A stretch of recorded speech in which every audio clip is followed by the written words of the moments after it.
वचन मगन भवन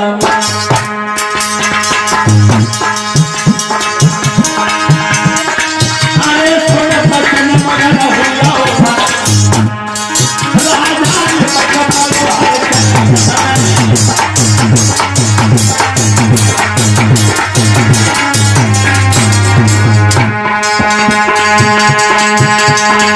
अरे कुछ वक्त छाए गई थन अरे अरे कथा सब ना थके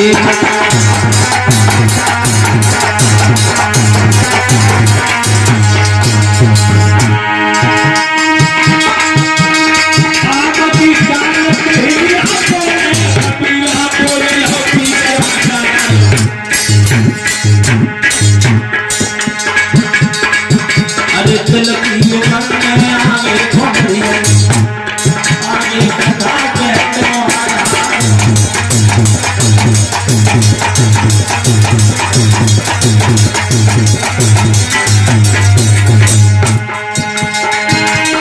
सुन सुन बातें नारद जी की राजा मन में गए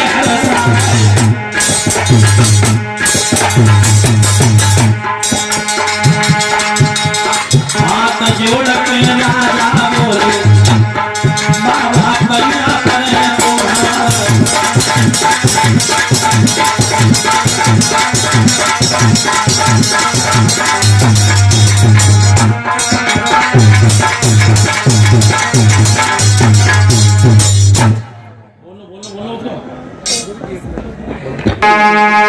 नारद जी की बात सुनकर के राजा भीष्म बड़े खुश हुए। उन्होंने कहा बारे बा प्रभु, कहा मेरे यहाँ कोई कन्या नहीं थी, एक कन्या का जन्म हुआ और मेरे दामाद खुद भगवान कन्हैया बनेंगे।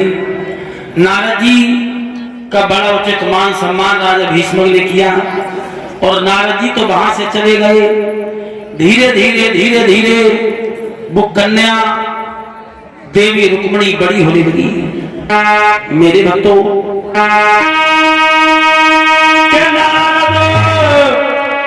वहां से चले गए माता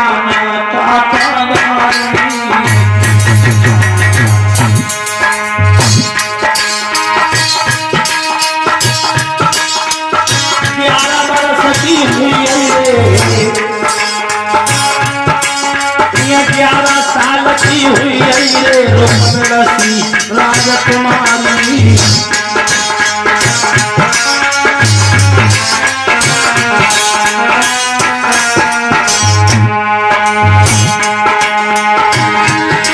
महाराज का वो तो धरे देवी को ध्यान वो तो पियाज के तोरी बंसी मारो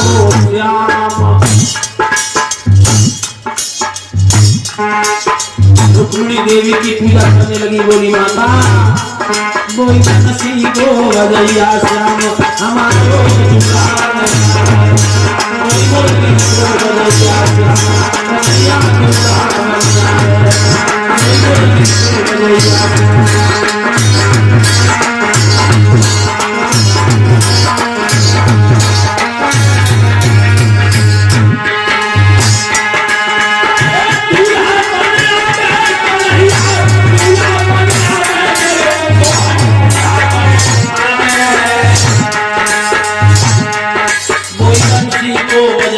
श्याम कन्हैया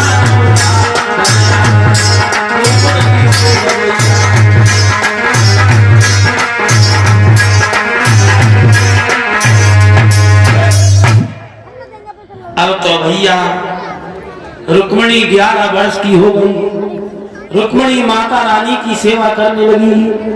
ध्यान रखना भक्तों, त्रेता युग में जब सीता जी आई थी, लक्ष्मी सीता के रूप में, इन्होंने भी गिरजा मैया की पूजा की थी। सीता जी के स्वयंवर वाले दिन हमने झांकी में दिखाई थी। सीता जी ने भी माता गिरजा महारानी का पूजन किया था। कहा था हे गिरजा मैया, मुझे पति भगवान श्री विष्णु जी के अवतारी राम पति मिल जाए। आज रुक्मिणी के रूप में लक्ष्मी जी आई, उन्होंने भी भगवान कन्हैया को पति रूप में स्वीकार करने के लिए माता भगवती की तपस्या की, माता भगवती की पूजा की और उनसे कह रही है, हे मातेश्वरी, यदि आप मुझे भगवान कन्हैया ही मेरे पति बने, अगर कृष्ण मेरे पति नहीं बने तो मैं सारा जीवन योगिन बनकर के व्यतीत कर दूंगी। 11 वर्ष की रुक्मिणी के भक्त को कितने विलक्षण विचार हैं। यहाँ तक सती के भस्म की कथा आपने सुनी, पार्वती रूप में देवी आई, उन्होंने भी भगवान शंकर जी को पति रूप में प्राप्त करने के लिए घोर तपस्या